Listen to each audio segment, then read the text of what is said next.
Celebrity Rehab Day 26. Um, Today was a solo therapy day, and I was actually, I don't want to say excited, maybe eager, anticipating talking to my therapist today because the weekend that I had was just, it was a lot. It was overwhelming. It was a lot. So, firstly, I guess I decided to do my own exposure therapy because the library downtown here was having a book sale on the books, and it was like super cheap. And they were like, you can fill up a whole box of books for $10 if you want to. And you know me, I love books. I love books. So I said, you know what, let me try going to the downtown library. Oh, for this book sale. Mind you, I'm trying to think of the last time I was in a library. I honestly, you know, say, you know, say. Um, yeah, so it was going to be a bit of exposure therapy. At first, I thought I was going to take public transit there, but I was like, let's not push it. You're already going to a library. And so I Ubered there. And while I was in the Uber, I was trying to be like mindful and present. And so I'm like looking out the window, just being like, oh my gosh, I remember this city. I grew up here, and seeing places that I've been to before.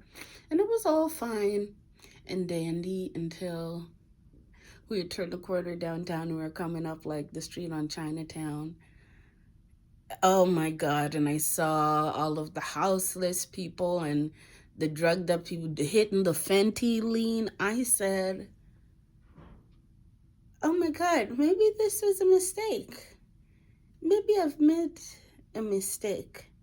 But we were like 5 minutes away from the library at that point. So I was like, I can't just turn around. And so I stuck it out. I went there and I went in the library. And the book sale was like in the basement floor. So I went down there and I smoked a little bit before I went. I'm not going to lie, I smoked some. And I had my headphones on and I was listening to music. That was bothering me. I was listening to music and just trying my hardest to stay in the library and look through these books and, you know, have this exposure. And there was like a part of me at first, I was feeling my chest going like that. And I was just like, you're fine. Girl, you're fine. You're fine. You've been through worse, you're fine. And so then I'm going around this library, still looking for my books. And then I start, you know, sweating. I notice my head I'm getting a little bit lightheaded. This is like 15 minutes in. And I'm just like, my body is like basically telling me like, girl, we are scared. We are in fight or flight right now. But my mind, or Mariah, as I've named her, the bitch that be saying the rude shit to me, is like, you really gonna let the library be your undoing after everything that you've been through? All of the times you've had near-death experiences and you survived. The library and death threats at the library is what's gonna take you out. Oh, you're scared? You're scared of the library? Just not being nice to myself. So I was like, I'm fucking staying. I'm not leaving. I don't care if my heart is beating fast and I'm sweating. I got a headache. I'm staying. And so I stayed for another 5 minutes, but then I was like, I started to get nauseous. And I was like, oh my God, all of this because I'm feeling a little scared. And that's when I realized, like, I don't let myself be scared. I do not let myself be scared. All of the fucked up shit that I've been through, when I'm supposed to feel fear, I bite the bullet. I power through it, and then once I'm through it, I distract myself so I don't ever have to feel that fear. And so in that moment when I was in the library feeling scared, I was like being very mean. I was being very mean to myself because I said, oh, you're scared? Oh, you're scared of a library? You've almost died so many times, and this is what is stopping you. And I was trying to, I guess, listen to that voice that was being mean to myself until I got to a point where I was like, okay, I'm going to throw up. if I stay here any longer. Like, that's how much my body is in disarray. Like, I do not want to be here. And my mind and body are not cooperating with each other. And so I went upstairs. And then I was just like looking at all of the different floors of the library because it's so different than what I had grown up seeing. And I was like, maybe I'll just check out all three of the floors and then I'll go. My body said, if you don't leave right now, we're going to throw up. I said, hey, you got it. We're leaving. You're going home. And so then I decided to go on my solo date on Saturday night instead of Sunday afternoon, just to like reward myself for doing that exposure therapy and sit with those revelations. And then Saturday night, I'm not gonna get into all of the details, but I invited a man over. First mistake, and this man was not what he had made out to be. And he like even admitted to me at a certain point, like, oh yeah, I said this, that, and the third because I wanted you to invite me over.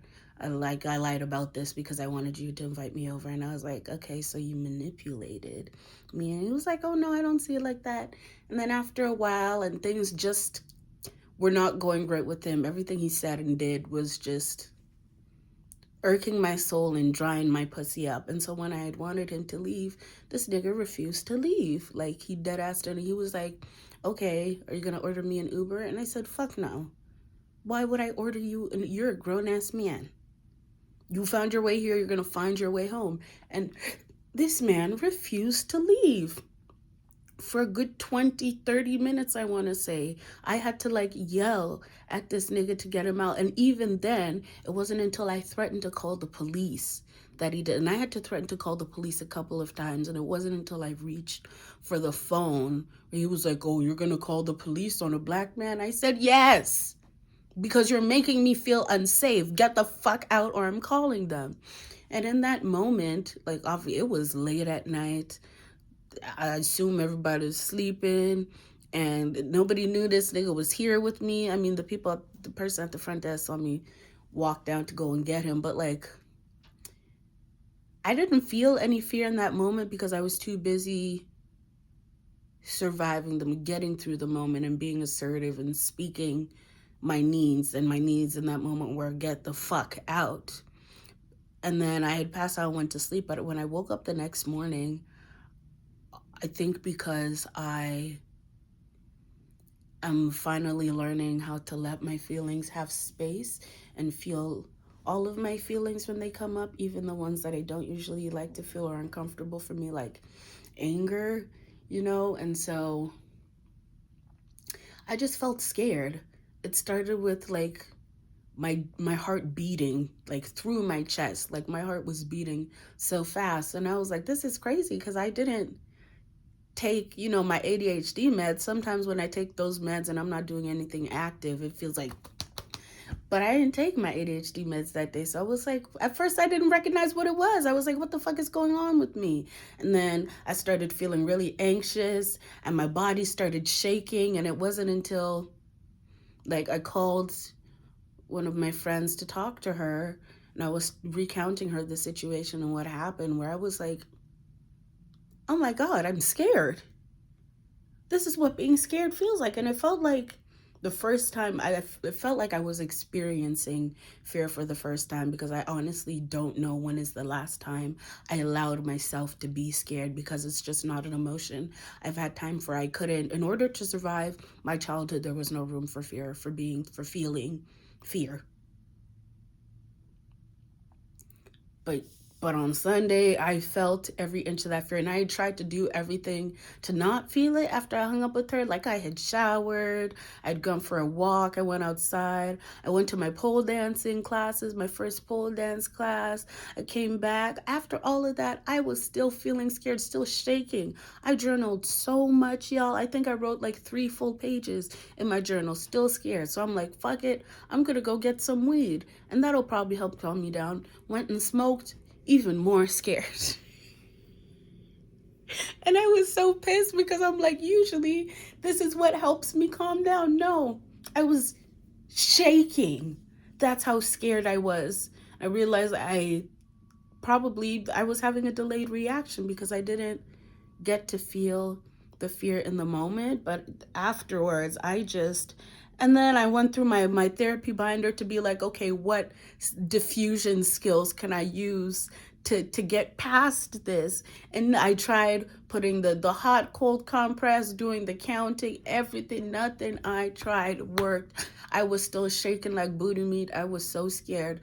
And then I was finally like, gee, we're gonna have to feel the feeling. We're gonna have to just feel it. And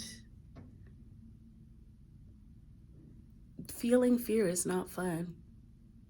I had a conversation with my therapist, my guy therapist, like 2 weeks ago when we were talking about all of the emotions and Inside Out. And he was like, where's fear for you? Like, what is fear doing usually? I said, oh, fear is tied up and thrown in a closet somewhere, ball gagged and everything. Fear isn't allowed to speak.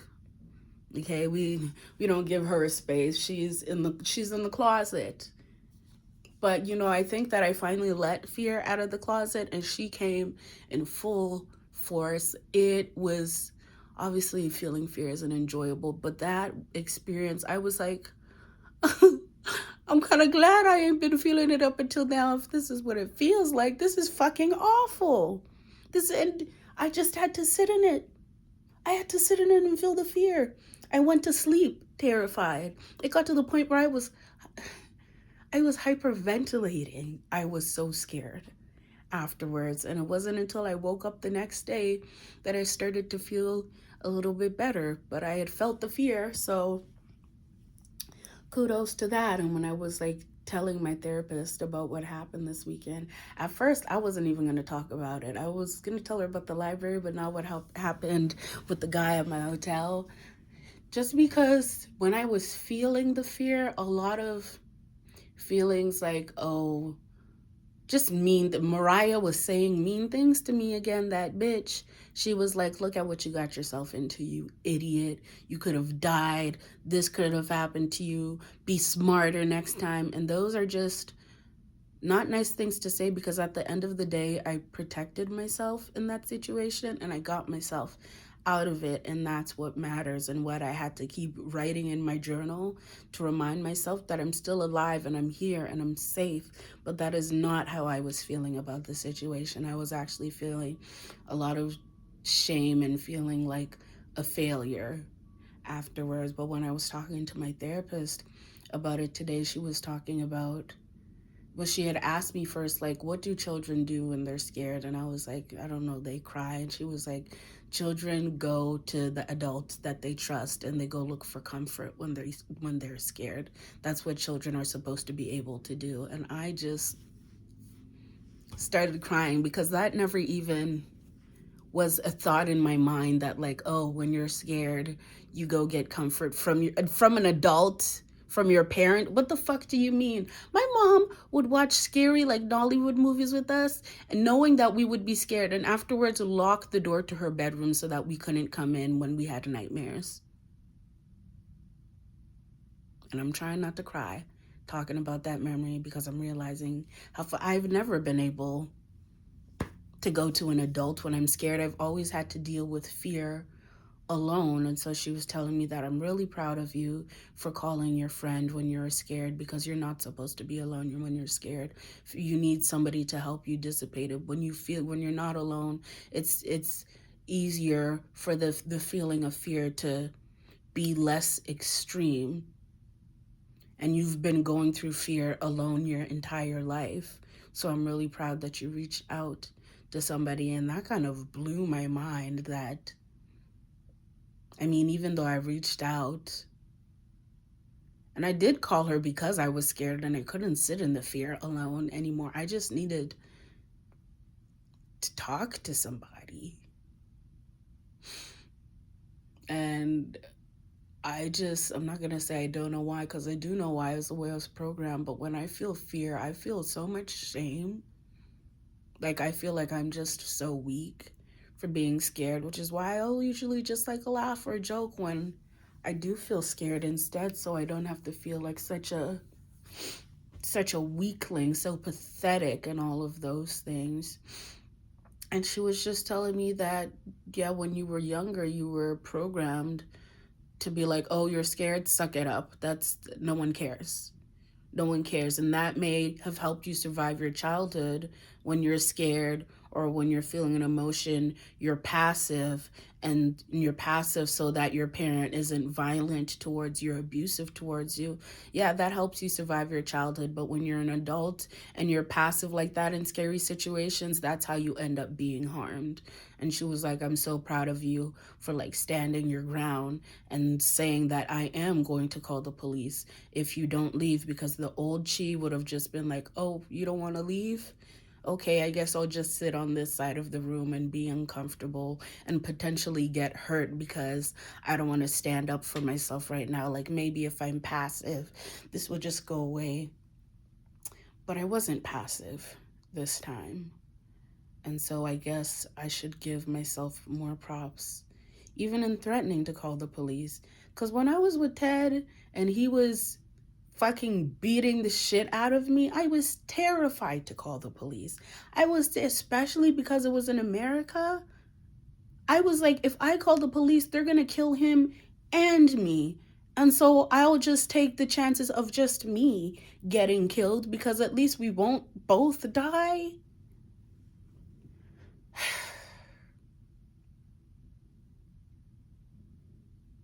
Yeah. So I am learning to let fear in and feel fear. Fear has entered the chat. Has entered. There's a new hottie in the villa. Her name is Fear, and I'm feeling her more often. And as my therapist says, as I have more experiences with fear, it's not going to feel like a wave that's like this big and it stays up here the whole time and then it goes down. It'll be more like this every time I feel it, just like not like that. You know, I would draw it out, but I ain't got nothing to draw it on. So, fear, I welcome you. And not with open arms because it wasn't a good feeling. It was not fuck. And I've had a lot of experiences in life which I had every right to be terrified of. And I said, no, we're not doing this. No, we won't be doing that. So here's to me allowing myself to be scared because I'm human and I'm allowed to be scared, and being gentle and soft with myself when I make mistakes, because how else am I supposed to learn if I'm not making any mistakes? So yeah, that was Celebrity Rehab today.